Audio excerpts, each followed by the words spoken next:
ओम साईं। श्री साईं सच्चरित्र अध्याय 48। अध्याय प्रारंभ करने से पूर्व किसी ने हेमाड़पंत से प्रश्न किया कि साईं बाबा गुरु थे या सद्गुरु। इसके उत्तर में हेमाड़पंत सद्गुरु के लक्षणों का निम्न प्रकार वर्णन करते हैं। सद्गुरु के लक्षण: जो वेद और वेदांत तथा 6 शास्त्रों की शिक्षा प्रदान करके ब्रह्म विषयक मधुर व्याख्यान देने में पारंगत हो तथा जो अपने श्वासोच्छ्वास क्रियाओं पर नियंत्रण कर सहज ही मुद्राएं लगाकर अपने शिष्यों को मंत्रोपदेश दे, निश्चित अवधि में यथोचित संख्या का जाप करने का आदेश दे और केवल अपने वाक चातुर्य से ही उन्हें जीवन के अंतिम ध्येय का दर्शन कराता हो तथा जिसे स्वयं आत्म साक्षात्कार ना हुआ हो, वह सद्गुरु नहीं। वर्ण जो अपने आचरणों से लौकिक व पारलौकिक सुखों से विरक्ति की भावना का निर्माण कर हमें आत्मानुभूति का रसास्वादन करा दे तथा जो अपने शिष्यों को क्रियात्मक और प्रत्यक्ष ज्ञान करा दे, उसे ही सद्गुरु कहते हैं। जो स्वयं ही आत्म साक्षात्कार से वंचित है, वह भला अपने अनुयायियों को किस प्रकार अनुभूति करा सकते हैं। सद्गुरु स्वप्न में भी अपने शिष्य से कोई लाभ या सेवा शुश्रूषा की लालसा नहीं करते, वरन स्वयं उनकी सेवा करने को ही उद्यत रहते हैं। उन्हें ये कभी भी भान नहीं होता है कि मैं कोई महान हूँ और मेरा शिष्य मुझसे तुच्छ है, अपितु उसे अपने ही सदृश समझा करते हैं। सद्गुरु की मुख्य विशेषता यही है कि उनके हृदय में सदैव परम शांति विद्यमान रहती है। वे कभी अस्थिर या अशांत नहीं होते और ना उन्हें अपने ज्ञान का ही लेश मात्र गर्व होता है। उनके लिए राजा रंग, स्वर्ग अपवर्ग सब एक ही समान है। हेमाड़पंत कहते हैं कि मुझे गत जन्मों के शुभ संस्कारों के परिणाम स्वरूप श्री साईं बाबा सदृश सद्गुरु के चरणों की प्राप्ति तथा उनके कृपा पात्र बनने का सौभाग्य प्राप्त हुआ। वह अपनी उनके कृपा पात्र युवावस्था में चिल्म के अतिरिक्त कुछ संग्रह ना किया करते थे। ना उनके बाल बच्चे तथा मित्र थे, ना घर बार था और ना उन्हें किसी प्रकार का आश्रय प्राप्त था। 18 वर्ष की अवस्था से ही उनका मनोनिग्रह बड़ा विलक्षण था। वे निर्भय होकर निर्जन स्थानों में विचरण करते एवं सदा आत्मलीन रहते थे। उनका कथन था कि मैं सदा भक्त के पराधीन रहता हूँ। जब वे शरीर में थे, उस समय भक्तों ने जो अनुभव किए, उनके समाधिस्थ होने के पश्चात आज भी जो उनके शरणागत हो चुके हैं, उन्हें उसी प्रकार के अनुभव होते हैं। भक्तों को तो केवल इतना ही यथेष्ट है कि यदि वह अपने हृदय को भक्ति और विश्वास का दीपक बनाकर उसमें प्रेम की ज्योति प्रज्वलित करें, तो ज्ञान ज्योति स्वयं प्रकाशित हो उठेगी। प्रेम के अभाव में शुष्क ज्ञान व्यर्थ है। ऐसा ज्ञान किसी को भी लाभप्रद नहीं हो सकता। प्रेम के अभाव में संतोष नहीं होता। इसलिए हमारा प्रेम असीम और अटूट होना चाहिए। प्रेम की कीर्ति का गुणगान कौन कर सकता है, जिसकी तुलना में समस्त वस्तुएं तुच्छ जान पड़ती हैं। प्रेम रहित पठन पाठन सब निष्फल है। प्रेमांकुर के उदय होते ही भक्ति, वैराग्य, शांति और कल्याण रूपी संपत्ति सहज ही प्राप्त हो जाती है। जब तक किसी वस्तु के लिए प्रेम उत्पन्न नहीं होता तब तक उसे प्राप्त करने की भावना ही उत्पन्न नहीं होती। इसलिए जहाँ व्याकुलता और प्रेम है वहाँ भगवान स्वयं प्रकट हो जाते हैं। भाव में ही प्रेम अंतर्निहित है और वही मोक्ष का कारणीभूत है। यदि कोई व्यक्ति कलुषित भाव से भी किसी सच्चे संत के चरण पकड़ ले तो भी ये निश्चित है कि वह अवश्य तर जाएगा। ऐसी ही कथा नीचे दर्शाई गई है। श्री शेवड़े अक्कलकोट के श्री सप्तनेकर वकालत का अध्ययन कर रहे थे। एक दिन उनकी अपने सहपाठी श्री शेवड़े से भेंट हुई। अन्य और भी विद्यार्थी वहां एकत्रित हुए और सबने अपनी अपनी अध्ययन संबंधी योग्यता का परस्पर परीक्षण किया। प्रश्नोत्तरों से विदित हो गया कि सबसे कम अध्ययन श्री शेवड़े का है और वे परीक्षा में बैठने के अयोग्य हैं। जब सब मित्रों ने मिलकर उनका उपहास किया तब शेवड़े ने कहा कि यद्यपि मेरा अध्ययन अपूर्ण है तो भी मैं परीक्षा में अवश्य उत्तीर्ण हो जाऊंगा। मेरे साईं बाबा ही सबको सफलता देने वाले हैं। श्री सप्तनेकर को ये सुनकर आश्चर्य हुआ और उन्होंने श्री शेवड़े से पूछा कि ये साईं बाबा कौन है जिनका तुम इतना गुणगान कर रहे हो। उन्होंने उत्तर दिया कि वह एक फकीर है जो शिरडी की एक मस्जिद में निवास करते हैं। वे महान सत्पुरुष हैं। ऐसे अन्य संत भी हो सकते हैं परंतु वे उनसे अद्वितीय हैं। जब तक पूर्ण जन्म के शुभ संस्कार संचित न हो तब तक उनसे भेंट होना दुर्लभ है। मेरी तो उन पर पूर्ण श्रद्धा है। उनके श्रीमुख से निकले वचन कभी असत्य नहीं होते।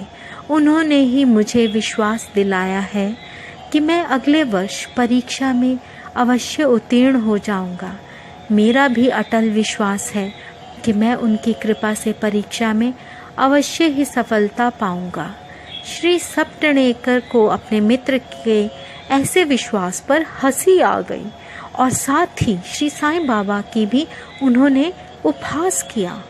भविष्य में जब शेवड़े दोनों परीक्षाओं में उत्तीर्ण हो गए तब सप्तनेकर को ये जानकर बड़ा आश्चर्य हुआ। श्री सप्तनेकर परीक्षा में उत्तीर्ण होने के पश्चात अक्कलकोट में रहने लगे और वहीं उन्होंने अपनी वकालत प्रारंभ कर दी। 10 वर्षों के पश्चात सन 1913 में उनके इकलौते पुत्र की गले की बीमारी से मृत्यु हो गई, जिससे उनका हृदय विचलित हो उठा। मानसिक शांति प्राप्त करने हेतु उन्होंने पंढरपुर, गाणगापुर और अन्य तीर्थ स्थानों की यात्रा की, परंतु उनकी अशांति पूर्ववत ही बनी रही। उन्होंने वेदांत का भी श्रवण किया, परंतु वे भी व्यर्थ ही सिद्ध हुआ। अचानक उन्हें शेवड़े के वचनों तथा श्री साईं बाबा के प्रति उनके विश्वास की स्मृति हो आई और उन्होंने विचार किया कि मुझे भी शिरडी जाकर बाबा के दर्शन करना चाहिए। वे अपने छोटे भाई पंडित राव के साथ शिरडी आए। बाबा के दर्शन कर उन्हें बड़ी प्रसन्नता हुई। जब उन्होंने समीप जाकर नमस्कार करके शुद्ध भावना से श्रीफल भेंट किया तो बाबा तुरंत क्रोधित हो उठे और बोले कि यहाँ से निकल जाओ। सप्तनेकर का सिर झुक गया और वह कुछ हटकर पीछे बैठ गए। वे ये जानना चाहते थे कि किस प्रकार उनके समक्ष उपस्थित होना चाहिए। किसी ने उन्हें बाला शिंपी का नाम सुझाया। सप्तनेकर उनके पास गए और उनसे सहायता करने की प्रार्थना करने लगे। तब वे दोनों बाबा का एक चित्र मोल लेकर मस्जिद को आए। बाला शिंपी ने अपने हाथ में चित्र लेकर बाबा के हाथ में दे दिया और पूछा कि ये किसका चित्र है। बाबा ने सप्तनेकर की ओर संकेत कर कहा कि ये तो मेरे यार का है। ये कहकर वे हंसने लगे और साथ ही सब भक्त मंडली भी हंसने लगी। बाला शिंपी के संकेत पर जब सब टणेकर उन्हें प्रणाम करने लगे तो वे पुनः चिल्ला पड़े कि बाहर निकलो। सब टणेकर की समझ में नहीं आता था कि वे क्या करें। तब वे दोनों हाथ जोड़कर प्रार्थना करते हुए बाबा के सामने बैठ गए, परंतु बाबा ने उन्हें तुरंत ही बाहर निकलने की आज्ञा दी। वे दोनों बहुत ही निराश हुए। उनकी आज्ञा कौन टाल सकता था। आखिर सब टणेकर खिन्न हृदय शिरडी से वापस चले आए। उन्होंने मन ही मन प्रार्थना की, हे साईं, मैं आपसे दया की भिक्षा मांगता हूँ। कम से कम इतना ही आश्वासन दे दीजिए कि मुझे भविष्य में कभी ना कभी आपके श्री दर्शनों की अनुमति मिलेगी। श्रीमती सब टणेकर। 1 वर्ष बीत गया, फिर भी उनके मन में शांति न आई। वे गणगापुर गए, जहाँ उनके मन में अशांति और अधिक बढ़ गई। अतः वे माढ़े गांव विश्राम के लिए पहुँचे और वहाँ से ही काशी जाने का निश्चय किया। प्रस्थान करने के 2 दिन पूर्व उनकी पत्नी को स्वप्न हुआ कि वे स्वप्न में एक गागर ले लक्कड़ शाह के कुएं पर जल भरने जा रही है। वहाँ नीम के नीचे एक फकीर बैठा है, सिर पर एक कपड़ा बंधा हुआ है। फकीर उसके पास आकर कहने लगा, मेरी प्रिय बच्ची, तुम क्यों व्यर्थ कष्ट उठा रही हो? मैं तुम्हारी गागर निर्मल जल से भर देता हूँ। तब फकीर के भय से वह खाली गागर लेकर ही लौट आई। फकीर भी उसके पीछे पीछे चला आया। इतने में ही घबराहट में उसकी निद्रा भंग हो गई और उसने आंखें खोल दी। ये स्वप्न उसने अपने पति को सुनाया। उन्होंने इसे एक शुभ शकुन जाना और वे दोनों शिरडी को रवाना हो गए। जब वे मस्जिद पहुँचे तो बाबा वहाँ उपस्थित ना थे। वे लेंडी बाग गए हुए थे। उनके लौटने की प्रतीक्षा में वे वहीं बैठे रहे। जब बाबा लौटे तो उन्हें देखकर उनकी पत्नी को बड़ा आश्चर्य हुआ, क्योंकि स्वप्न में जिस फकीर के उसने दर्शन किए थे उनकी आकृति बाबा से बिल्कुल मिलती जुलती थी। उसने अति आदर सहित बाबा को प्रणाम किया और वहीं बैठे बैठे उन्हें निहारने लगी। उसका विनम्र स्वभाव देखकर बाबा अत्यंत प्रसन्न हो गए। अपनी पद्धति के अनुसार वे एक तीसरे व्यक्ति को अपने अनोखे ढंग से एक कहानी सुनाने लगे। मेरे हाथ, उदर, शरीर तथा कमर में बहुत दिनों से दर्द हुआ करता था।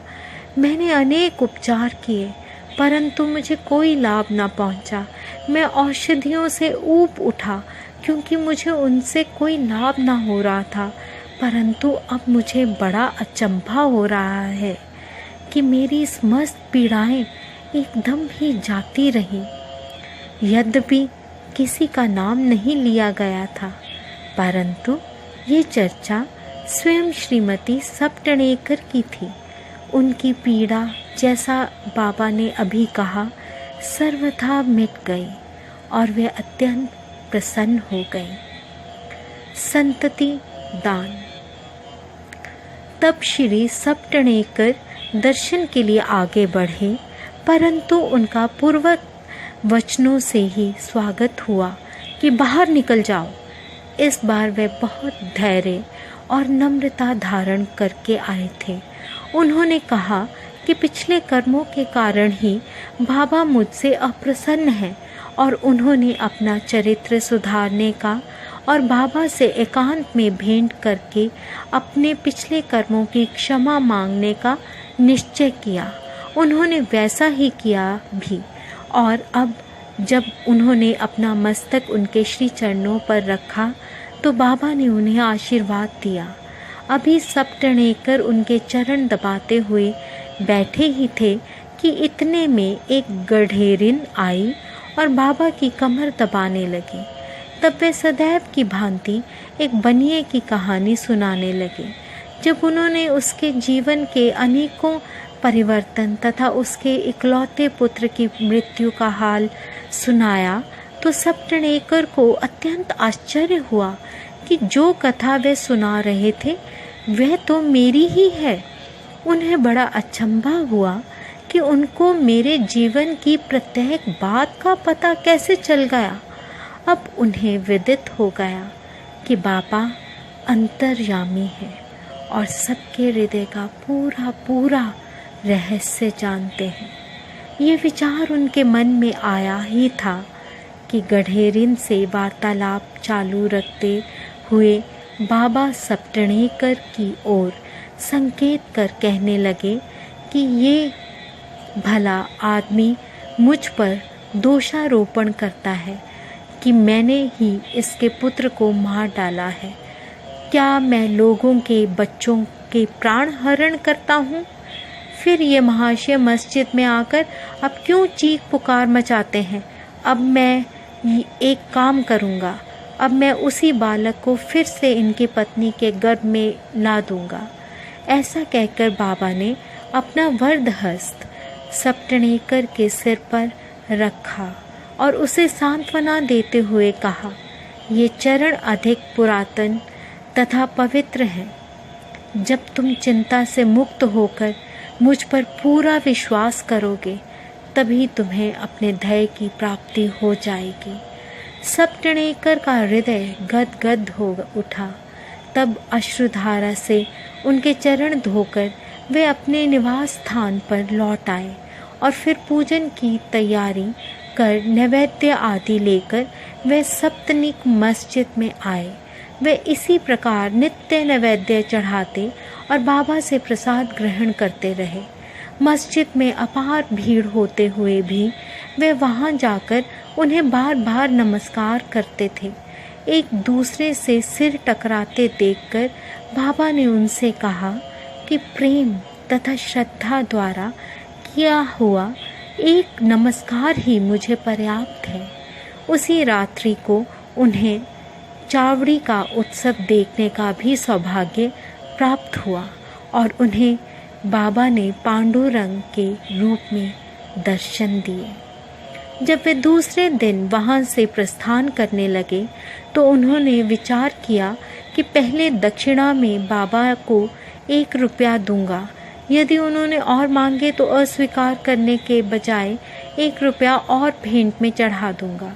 फिर भी यात्रा के लिए शेष द्रव्य राशि पर्याप्त होगी।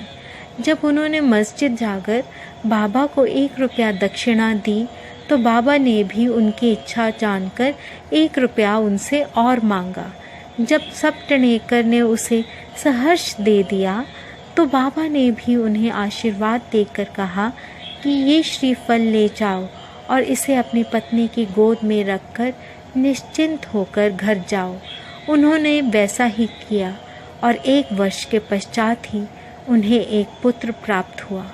8 मास का शिशु लेकर वह दंपति फिर शिरडी को आए और बाबा के चरणों पर बालक को रखकर फिर इस प्रकार प्रार्थना करने लगे कि हे श्री साईनाथ, आपके ऋण हम किस प्रकार चुका सकेंगे। आपके श्री चरणों में हमारा बार बार प्रणाम है। हम दीनों पर आप सदैव कृपा करते रहिएगा, क्योंकि हमारे मन में सोते जागते हर समय न जाने क्या क्या संकल्प विकल्प उठा करते हैं। आपके भजन में ही हमारा मन लीन हो जाए, ऐसा आशीर्वाद दीजिए। उस पुत्र का नाम मुरलीधर रखा गया। बाद में उनके 2 पुत्र भास्कर और दिनकर और उत्पन्न हुए। इस प्रकार सप्तनेकर दंपति को अनुभव हो गया कि बाबा के वचन कभी असत्य और अपूर्ण नहीं होते। श्री सद्गुरु साईनाथा प्रणमस्तु। शुभम भवतु। ओम साई। ओम साई। श्री साई सच्चरित्र अध्याय 48। अध्याय प्रारंभ करने से पूर्व किसी ने हेमाड़ पंत से प्रश्न किया कि साईं बाबा गुरु थे या सद्गुरु। इसके उत्तर में हेमाड़ पंत सद्गुरु के लक्षणों का निम्न प्रकार वर्णन करते हैं। सद्गुरु के लक्षण: जो वेद और वेदांत तथा 6 शास्त्रों की शिक्षा